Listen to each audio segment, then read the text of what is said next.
It is now 10 months since my old friend Stephen Grayton, the eminent archaeologist, sailed for Belize. It is 10 months since I have heard from him. An expedition composed of scientists and friends of Grayton has been organized and sails from Boston, June 26th, on the Scotia. The purpose is to rescue Grayton, if he is still alive, and to destroy the thing in the pyramid.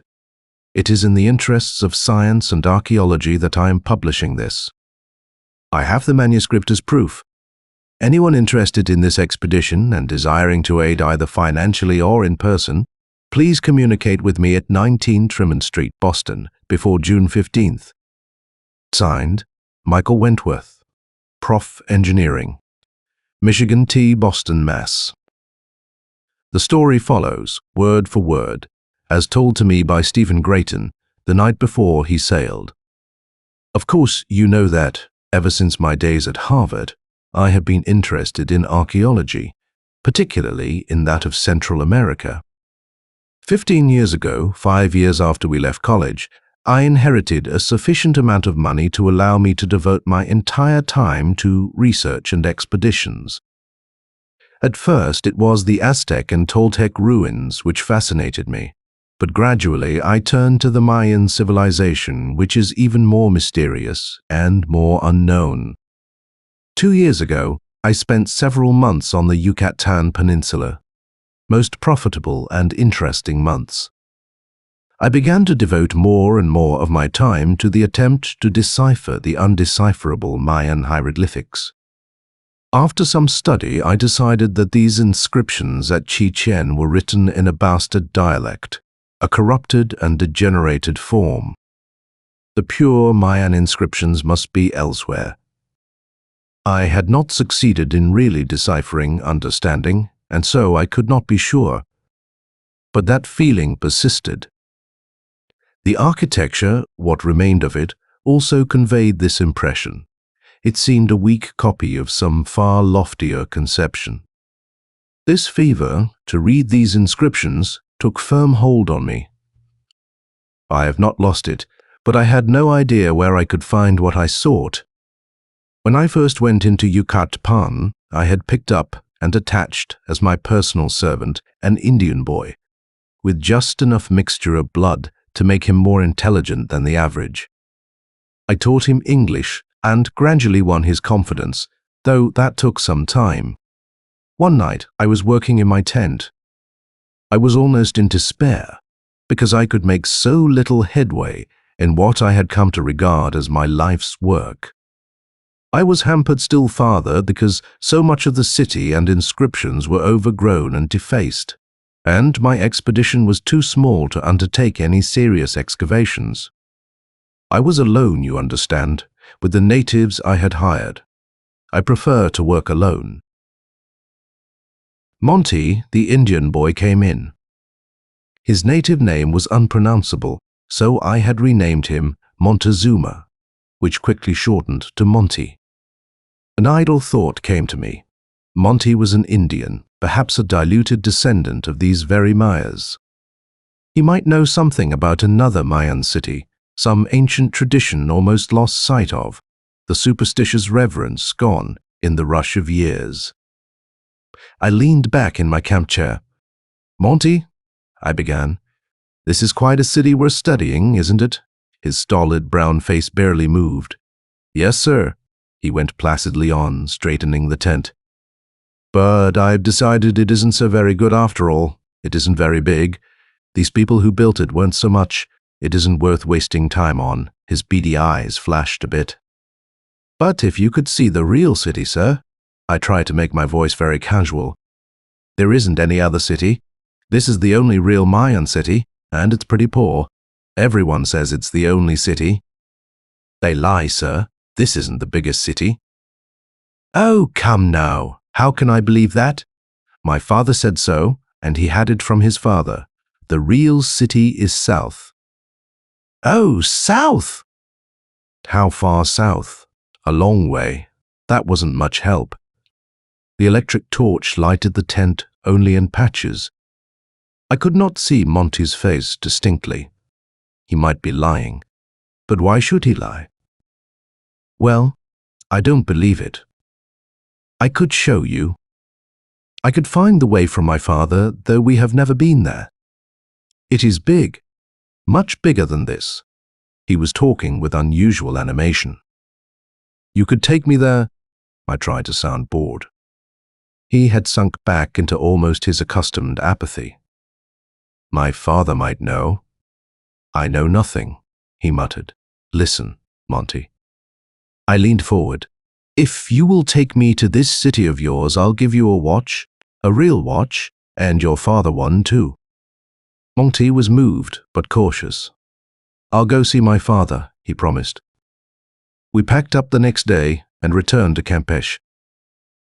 Monty disappeared into the brush, and I waited for 3 days, the longest 3 days I have spent. It hardly seemed credible that such luck was mine, to find the greatest city of the Mayas. There must be some catch somewhere.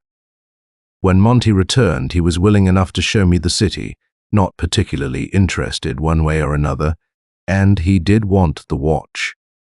His directions were vague. To follow the coast to a certain point, with islands, then go up a river. That was all he would say, but he persisted that he could find it. I left Monty to hire the natives and sailed for New Orleans to charter a steamer and buy new equipment. Perhaps you wonder why I believed Monty. At times I do myself. It must have been intuition. There are times when I wish I never had questioned him or followed him. But at other times, well, at New Orleans, I chartered a single screw steamer named the Laughing Sally. I bought the brush, hooks, tents, whatever I would need, but I had no captain or crew. I found my captain one night lying drunk on my doorstep. He was quite young, about 25, with light brown hair and blue eyes. I liked his looks from the first, which I took the trouble to sober him up. He was obviously of a good middle-class family, and said he had had 2 years at a state university before he had been expelled. His papers were in order, and I hired him. He would have no chance to drink on my expedition. His name was Dan Chipman. He got together a crew, and we returned to Campeche. Monty had collected 15 Indians, and we started down the coast waiting for him to say when to stop. The steamer was not fast. Dan and I became very good friends. I had made few new friends in the recent years. I had had so little time and been away so long. And now for the first time I began to realize what I had missed. Dan was not an overstrong character, but he was intelligent, cheerful, and very good company. We became more and more attached. Gradually, I told him the purpose of our expedition. It fired his imagination, and he became even more enthusiastic than I. Finally, I consented to allow him to accompany me into the interior. The 3rd day, Monty became excited. We were coasting along British Honduras and had reached the mouth of the Belize River when he came to me. His guttural voice was 2 pitches higher than usual. Here, he said. We put in at Belize, docked the Laughing Sally, discharged the crew, hired river canoes, and started up the river. It was rather hard going up the Belize whenever we landed and encountered natives. I instructed Monty to ask about the city, but either he did not ask or they refused to tell, for we never had word of it. We must have gone 60 miles up the river when Monty suddenly led us off through the forest. That was harder going than the river, for we had to hack our way through the thick growth. We were heading due south. The 6th day we reached it. All day we had climbed upward until finally we mounted above the woods and came out on an arid, stony hillside. I do not yet understand how Monty found his way, though, as I said, he was probably of Mayan descent. He led us along the hillside for some miles to the west until he reached a narrow cleft. Unhesitatingly, he turned in. Dan and I were so excited, we fairly tiptoed as we followed him. The passage was deep, the sides smooth. It widened, and we stood on the top of a little path running down into the valley. The path was made of slabs of stone cemented together. In the center of the valley lay the city I sought. Even now, its size, its grandeur, its age overwhelmed me. A stream flowed down one side of the valley. Below us was a grassy plain. On the other side of the city, we could barely discern a forest. A low wall surrounded the city. Most of the houses and temples were still standing. It looked as if it was still occupied, and at the same time as if it had never been occupied. This was partly because it was not overgrown. There were no bushes or trees in the entire city. In the center was an open place, a square, and in this square rose a pyramid. So far as I could see, it rather resembled the ones at Uxal and Chichtain in Yucatan, but somehow it was different. I don't know how long I had been looking at this wonder that I, Stephen Grayton, had discovered when Dan touched me. "Look at Monty," he whispered. Monty was standing a little in front of us on the stone path facing the pyramid. He was holding one hand before his eyes, the other stretched outward, palm up. He looked immovable and suddenly seemed to have acquired a new dignity. There was something about the whole attitude I did not like. "Monty," I called sharply. He seemed to come out of a half-dream and turned obediently to me. His face was more animated than I had ever seen it before. "Look," he pointed to the city. "I told you, and I have brought you." He beamed in a self-satisfied way. All traces of dignity were gone. I patted him on the back. "I am sorry I said I didn't believe you. You done very well. I'll give you a gun, too." He grinned, then ordered the bearers to follow him. They were as stolid as ever. The discovery of a new city was nothing to them. They led the way down the path. Dan and I followed. That path cut straight through the grasses as cleanly as if it had been laid the week before. An archway in the wall introduced us to the city. It was the typical Mayan pointed arch, but executed with a new grace, a new poise.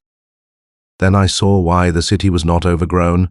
It was paved. The whole city was paved with slabs cemented together. There was no possible foothold even for grass. It looked swept and garnished and uncannily bare. There were no streets as we know them, and the houses were placed irregularly. Twisting between them, we made our way to the central square. It was almost an eighth of a mile on a side and empty except for the pyramid in the center. This stood to the 4 points of the compass and was at least 400 feet high. It was flat on the top, like those of Yucatan, but its base resembled the pyramids of Egypt, only the blocks were not so large and were highly carved. On the west side was a stairway mounting to the platform. It was nearly sunset. I ordered Monty to occupy one of the temples on the west side of the square and prepare supper and sleeping quarters. The whole square was in grey shadow, but the top of the pyramid was golden when Dan and I finally climbed the 499 steps to the platform. It was square, about 60 by 60. In the center was a temple. The walls were about 12 feet high and were made of huge stones, carved in high relief. The one door was toward the west. Suddenly, I wanted to go in through that door more than I had ever wanted to do anything else. One part of my brain urged me in. Another, a larger part, held me back. "You get an awfully good view," said Dan casually, glancing over the city, "but I want to see what's inside." So did I. I put my hand on his arm, and we entered together. It was quite plain inside, no carving of any kind. Something urged me forward. We took a step, then I looked down. "Look out!" I yelled, and jumped back, dragging Dan. At our feet yawned a black hole. It was octagonal in shape and at least 15 feet across. The floor sloped down a trifle and was worn very smooth. "How funny!" Dan was interested, but not alarmed. "Let's look down." He lay on his face and crawled forward. I held onto his feet, and he put his face over the edge. "Can't see a thing." His voice was muffled, then thrown back and forth from the sides of the well until it became a chorus of hoarse, unintelligible boomings. "Pull me back!" I jerked him away. He rose. His face was quite pale. "It's too black, but I bet it's deep. Funny thing, just for a second I wanted to throw myself in. Wasn't that dumb? Wonder how deep it really is. Let's throw something in." He began to hunt around the room. The light had faded and the grey was changing to black, the same heavy black as the black of the hole. In one corner he found something here. He showed it to me. "I'll throw this." I had barely time to see it.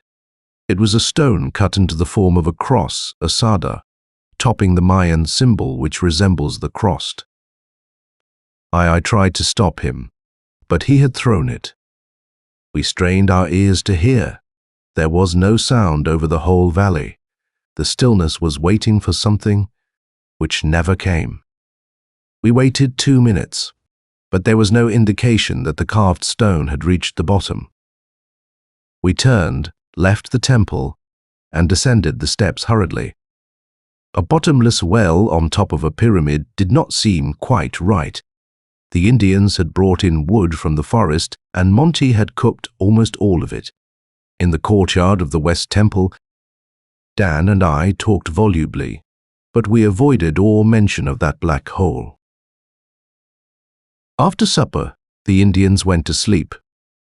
Dan and I sat smoking by the fire. The flames lit one corner of the wall, bringing out the carvings in sharp distinctness. I strolled over to look at them. They were rather like those at Ten, but different in that they seemed oddly familiar, as if I had seen them in some other place. One central figure, constantly repeated, drew my attention. It was a pyramid, but covered with a veil. A tiny figure of a man mounted one side, and on the top stood a cross, a sada. That was why the inscriptions looked familiar. They looked Egyptian, not decisively so, you understand, but vaguely, in features, headdress, postures. I returned to Dan that veiled pyramid, and the man mounting the side troubled me. Dan was still cheerful. "How do you feel now, sir?" "We've reached here at last. What do you make of it?" "Well, it is obviously the Mayan city and antedates those of Yucatan by many centuries. That they had an extraordinarily high civilization is very evident. I don't believe we'll find anything in the buildings. They have been deserted and probably plundered for so many thousands of years. We will explore in the morning. But, Dan, I want you to promise me you won't go up the pyramid or allow anyone else to unless I am along." "All right, sir." He did not seem surprised. "But I do wish we had some rope. I'd like to see what's at the bottom of that hole. There must be something pretty good to make me want to go in after it." "Good night, sir." That night, one of the Indian bearers disappeared. No one knew anything about it. Monty seemed particularly surprised, but not alarmed. I could not stop to be bothered by such things. We devoted the next day to exploration. Those houses were marvelous. Why, those people had even known enough to, but I haven't time to go into all that. I must get on with what happened. I had ordered all away from the pyramid. We tried to find the missing bearer, at least Dan did, but there was no trace. I could think of no reason why he should leave.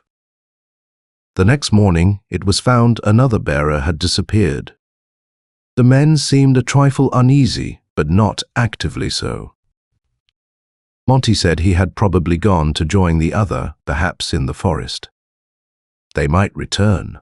I became immersed in the study of the hieroglyphics. I acknowledged the fault, but how was I to know? The third morning, Dan proposed, we study the pyramid by light. I had wanted to myself, at least a part of my mind had been wanting to. We examined the base carefully. There was no entrance. We climbed to the platform. The view was even more marvelous by daylight. The hills, the forest, and that great dead city all stood out with unusual distinctness. It made me feel very small and very young to think of all those buildings, with no life in any of them, and the number of years that had passed since there had been people there. Then we went into the temple. I began to study the structure. In a moment, I noticed the smell. It was very faint and very pleasant, too pleasant, rather like incense, but not pungent, and slightly stupefying to the senses. Something made me look for Dan. He was on his hands and knees, crawling slowly, very slowly, and almost unwillingly, toward that dark hole. His eyes were intent and staring. He seemed not to breathe. I dragged him back and hauled him to his feet. It was almost a minute before his brain cleared. "What's the matter? What was I doing?" He seemed vaguely to remember something. Then he looked with loathing horror at the empty blackness. "Oh, take me away." I did, quickly. When we were back at the temple, he asked me seriously, "Do you know what's in that hole, sir? What it is that makes me want to go into it?" I answered even more seriously, "No, I don't, Dan. I've felt that same influence myself, a bit. When I get time, I'll try to find out what it is until I do." "Dan, don't go near the place," he shuddered. "I certainly won't, if I can help myself." Dan and I moved into another temple. The proximity of the Indians had not been enjoyable. For 2 days we worked together on the hieroglyphics, barely leaving the temple at all. He was a great help to me. His fresh mind, his interest, and his energy were invaluable. As I said, he was not intellectual or keen-minded, but he was quick and cheerful. On the 5th day of our stay, he went into the next temple for a knife. He came back with a white, frightened face. "There are only 4 Indians left, and Monty." I could hardly believe him. The news astounded me, but in comparison with the advances I was making, slow but sure, in deciphering the undecipherable, all else was of little importance. Some vague notion that they were in the forest persisted again. I admit the blame. That night, however, I began to think of those Indians, stolid creatures, but easily imposed upon and led. I could not sleep. I rose and went to the entrance of the temple. Dan rose and came beside me, and we stood looking out upon the great square. The moon was nearly full. The white light shone directly on the west side of the pyramid, so that it stood cut out from the massive blackness on its sides. Dan clutched me. "Look!" he gasped. I looked. Toiling slowly up the steps were 2 figures. The first one was mounting backward, steadily and surely, its hands outstretched toward the other, who followed passively. They were almost at the top. I rushed out into the square. "Come here!" I shouted as loudly and forcefully as I could. As well called to the wind. The 2 figures disappeared in the open doorway. I returned to Dan. "You know," he confessed miserably, "I've been feeling the most awful urge to go up there again." "Oh, I haven't gone, but how I want to. It gets stronger all the time, too. It's like someone drawing me." I put an arm around his shoulder. "Dan, you are all right. Just hold out. I'm going to stop studying and see what I can do about this. I want you to stay with me always, and I'll keep you in my mind, urge you to stay here, and so try to counteract that thing. I am going to see if I can think what this is." We turned to enter the temple, but halted. There on the steps of the pyramid, a lone figure was descending backward, with its hands raised toward the summit. Now I was sure it was Monty, probably unconsciously obeying the instincts of his ancestors. Dormant these 1,000 years, he was sacrificing to his god. I drew Dan inside and sat beside him until he slept. Then I began to think. In the morning, I found that Monty alone was left. I was not surprised. He offered no explanation, acted perfectly natural. Oddly enough, I did not anticipate a like fate for him. I was sure we three were safe. He was so natural and unconcerned.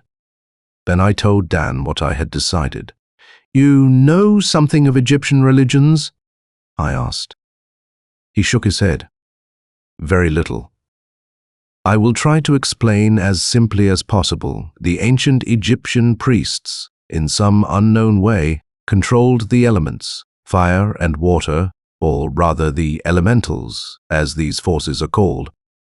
Somehow this civilization here is derived from or related to that of Egypt, of Thebes, of Luxor. You know the force of human magnetism, my guess, and it can only be a guess, is that these Mayas got control of the elemental of the force of magnetism, personal magnetism, which works on and draws the minds of humans, that they worshipped it, sacrificed voluntary victims to it, and that it is enclosed in that pyramid. We leave here tomorrow. In the meantime, stay with me." Monty came, stolid as ever. I told him we were leaving. No emotion crossed his face. Together, he and Dan began to put the remaining food into 3 packs. I was convinced we could make our way to the coast somehow. Just before lunch, Monty brought me something. "Found it there," he said, indicating the temple on the eastern side of the square one I had not carefully explored. I was too busy and hungry to look at it, and laid it aside. It was very hot that afternoon, almost stifling, though the temple was as cool as any place would have been. Unconsciously, I found myself thinking how cool that dark well would be, deep, dark, damp. I jerked my thoughts away. Dan was looking out of the door with that intent, far-off expression. I called to him, with no effect. I went over and sat beside him, and began to discuss how we would reach the coast, and then New Orleans. But I was beginning to be afraid. I no longer had the steadying support of my work. Monty had gone to bring back the last load of equipment to store with the rest, for even then I was determined to return sometime. The afternoon wore on. "No, Monty." Dan proposed to look for him. We went together. There was no sign of Monty to be found. In spite of the daytime, he was gone, after leading the Indian bearers to their death. He had found that same influence too strong for him, and he had been drawn to it. The force he had not known of before. The force he had worshipped for the last 5 days had destroyed even its devotee. Dan and I looked at each other. The bands of suspense grew tighter. I could almost sense that thing in the pyramid, and if I could do so, how much more could Dan, who had not the bulwark of a strong will? It was late afternoon, almost dusk, or I think I might have left the city then. But I didn't. And I liked Dan as much as I have liked any man in the past 10 years. We talked quite a bit at supper about other things. Very early, Dan said he was sleepy and lay down. I was determined to sit up all night. I turned on our last electric battery. It showed Monty's present to me, a brass cylinder full of papers. I settled myself on one side of the entrance and began to read. The papers were written by one John Culver Gent, who had sailed from Bideford, April 17, 1531, on the Golden Girl to seek the golden city of the Incas or Aztecs. It mattered little. I skipped the first part. I wanted to know how it had reached this place. It seems, I'll tell it very briefly, that the adventurers had landed, wandered around the Cape, finding nothing but fever and hostile natives, until finally 5 survivors reached this city. Their food was almost gone. There was no prospect of more.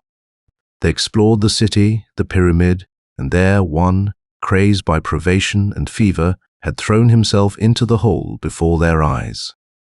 Shaken, the others had descended. They wanted to leave, but they had no place to go, and something held them here. Each night one disappeared. The last entry was at night. Culver was alone. The food was gone. His last words were roughly these: and I would rather die of starvation by myself than join the others in that fearsome hole. But my will is weakened. I fear I cannot hold out against the thing. I fear that I am going. May the Lord have mercy on my soul." I looked up. The battery was flickering wanly, struggling feebly with the encroaching darkness. For the first time, I noticed the stillness, the heavy, menacing stillness. I felt very much alone. I looked over to Dan. At least I had one companion left. For one moment, I sat numbed. Dan was gone. Then I rushed to the door. The moonlight was even brighter than it was the night before, bright with a hard, laughing brightness as it shone on the west face of the pyramid. There on the steps, almost at the top, was a figure mounting slowly. What could I do before I could cross the square and climb the 400-odd steps? Dan would be inside, gone forever, gone into that abominable hole. There was only one thing to do. I still think it was the only thing. I went for my rifle. I was back in a moment, but the figure was almost to the platform. I took very careful aim and fired again. He was killed instantly. The figure swayed and rolled with dull thuds down the side of the pyramid to the square below. It must have been fully an hour that I sat with my face in my hands. I knew I had been right in what I had done. I know so still. I couldn't let Dan, my friend, pitch headlong into that black hole, headlong into what? And I think when the last reckoning comes, I shall be told that I was right. I brought one of the canvas tents and rolled Dan in it. I dragged him into one of the inner rooms and left him. There was nothing else I could do.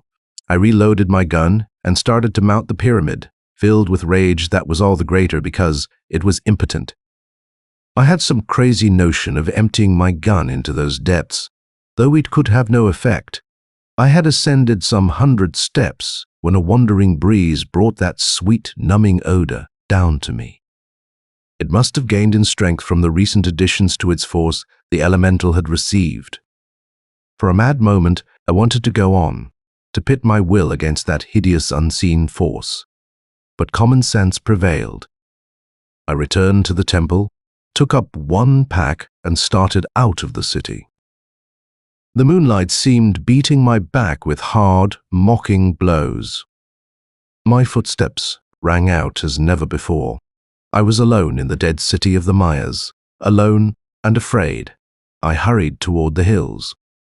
Before dawn, I had reached the forest. The living, murmuring forest. That trip to the coast is a nightmare. Looking back, I do not understand how I ever succeeded, but I did. I reached Belize 3 weeks later. I sent the Laughing Sally back to New Orleans and came north on a tramp steamer. Anything was preferable to the Laughing Sally. Since then, for 3 months, I have been resting. Now, I am determined to go back. Away from that influence, perhaps I underrate its effect. But I am going back to decipher those Mayan hieroglyphics. I believe I can. With the aid of Egyptian and Aztec, I know I can. I also believe I can successfully resist the thing in the pyramid. My party will camp just over the rim of the valley, and I will spend 1 day out of 4 with them. At the first sign of weakening on my part, I will leave. But I must go back to find the key to the secret of the Mayas. That is the story my friend Stephen Grayton told me, the night of August 31, 1924. He sailed the next day and has not been heard from since. We are going to find out what has happened to him and to destroy the thing in the pyramid.